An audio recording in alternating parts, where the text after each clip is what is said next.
Vamos a conversar, vamos a seguir conversando y vamos a conversar a esta hora con el ministro de Ciencia, Andrés Kub, para preguntarle primero cuál es la reacción ante este informe. Ministro, ¿cómo está? Ahí ya lo vemos. Muy buenas tardes.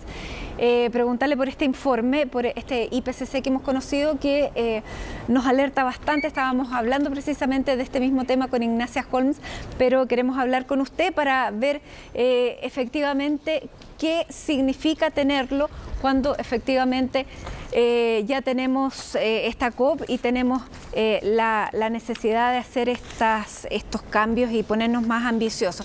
Ahora sí, ya lo tenemos en este contacto. Ministro, muy buenas tardes. Buenas tardes, Matilde. Bien, como tú decías y como también mencionaba Ignacia recientemente, se liberó esta madrugada el informe del IPCC. Este es un informe, en este caso, sobre uso de suelos y ecosistemas terrestres.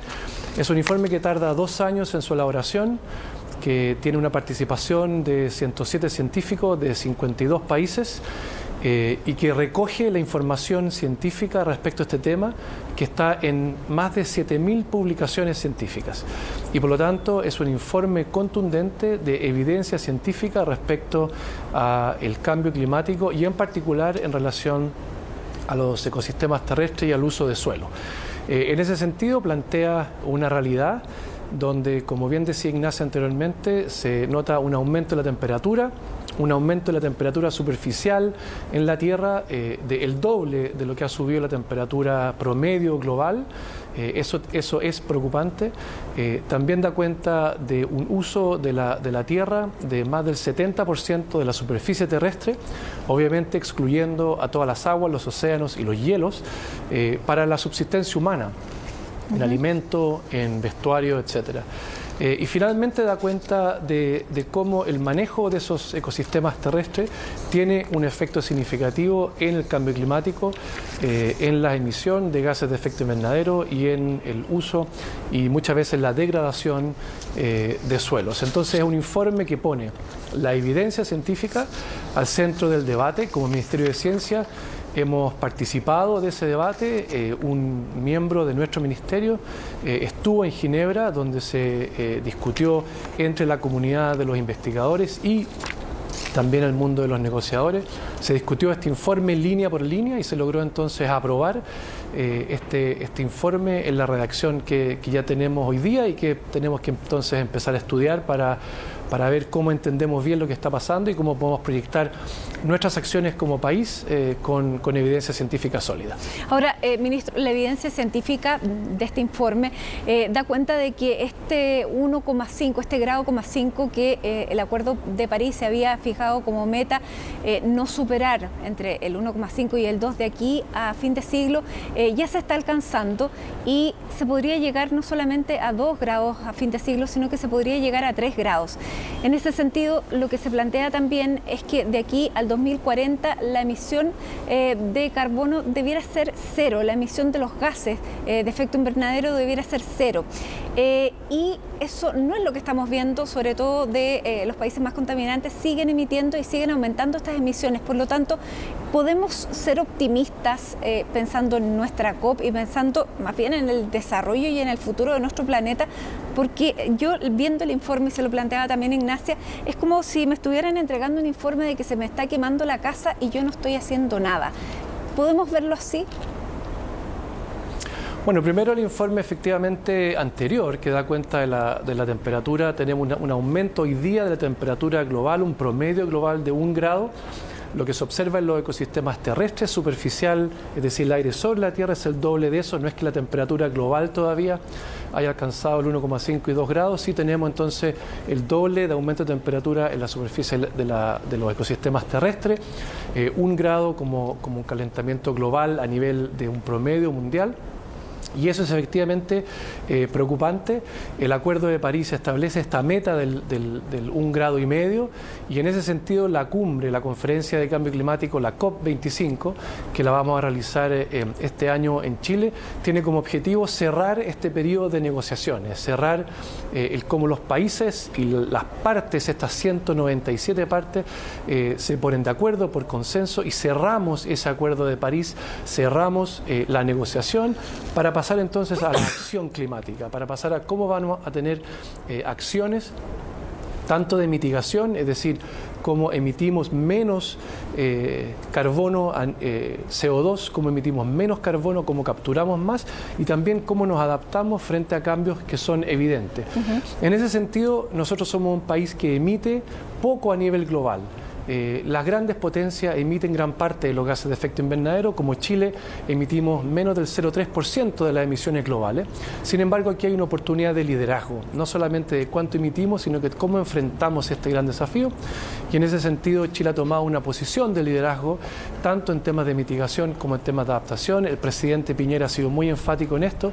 Hemos aceptado un compromiso de eliminar las centrales a carbón que generan energía al año 2040 en un plan que es un plan consensuado, que es un plan que toma en cuenta múltiples dimensiones, las dimensiones ambientales, las dimensiones energéticas, las dimensiones laborales, y por otro lado también hemos asumido este compromiso de la carbono neutralidad al año 2050.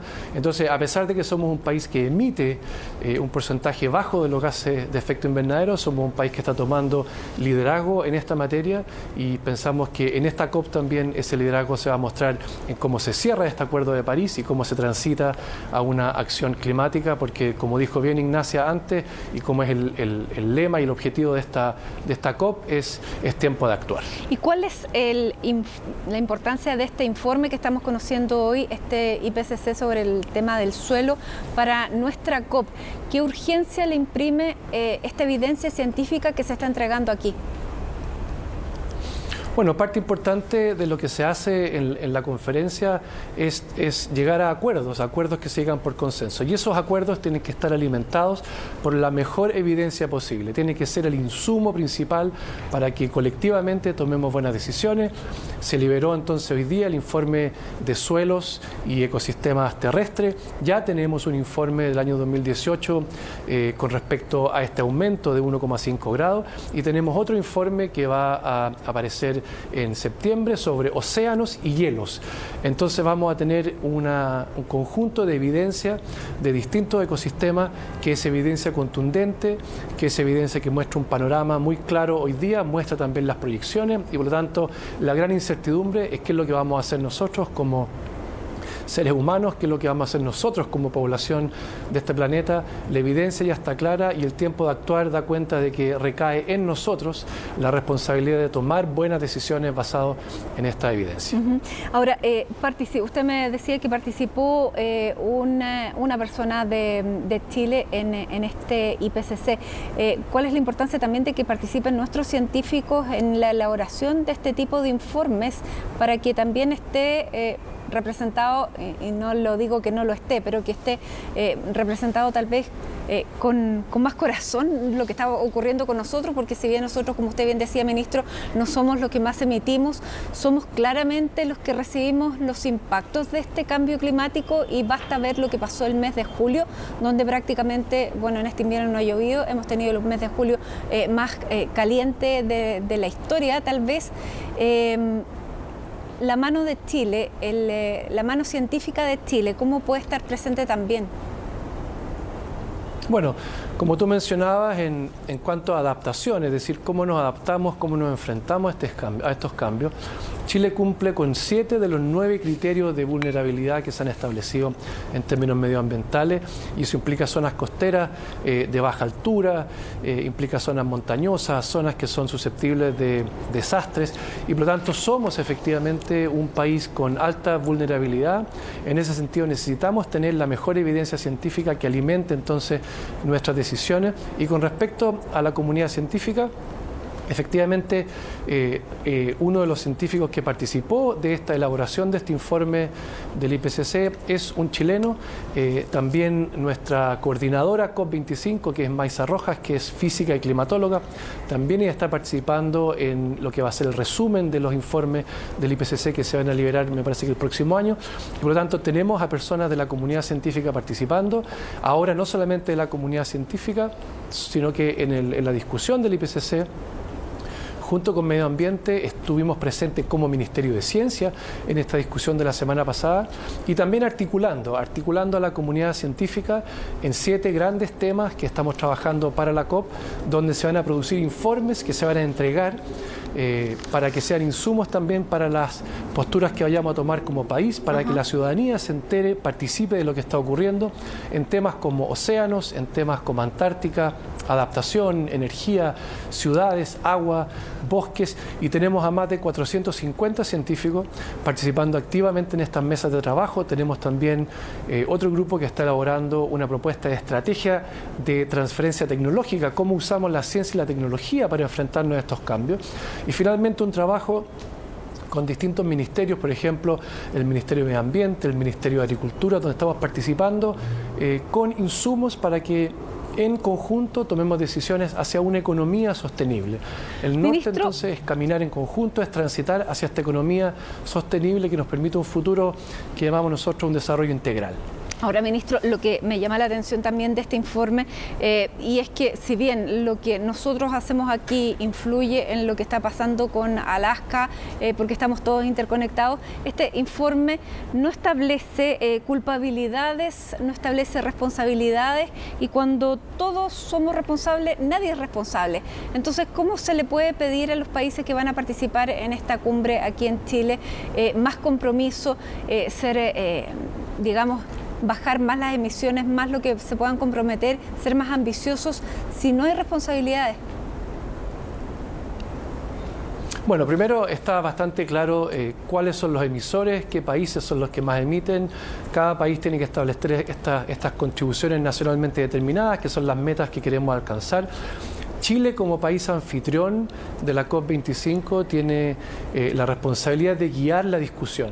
Y por lo tanto tenemos que tener un liderazgo en esa materia, tenemos que tener un liderazgo político, de liderar una discusión para cerrar el Acuerdo de París, y tenemos que obviamente alimentar ese liderazgo político con las acciones que nosotros mismos hemos tomado, con los compromisos que hemos asumido, y en ese sentido el presidente ha sido de nuevo muy enfático, su compromiso es muy profundo respecto a la carbono neutralidad, a la baja en la emisión, a la descarbonización de nuestra matriz productiva, de nuestra matriz energética, y por lo tanto ese liderazgo va a manifestarse en cómo conducimos entonces la discusión y las negociaciones de la COP para cerrar el acuerdo y pasar entonces a la parte de la acción climática. Muy bien, ministro Andrés Kub, ministro de Ciencia, muchísimas gracias por analizar junto a nosotros este informe que hemos conocido del IPCC de este mes de agosto. Muchísimas gracias, muy buenas tardes. Muchas gracias a ustedes, Matilde.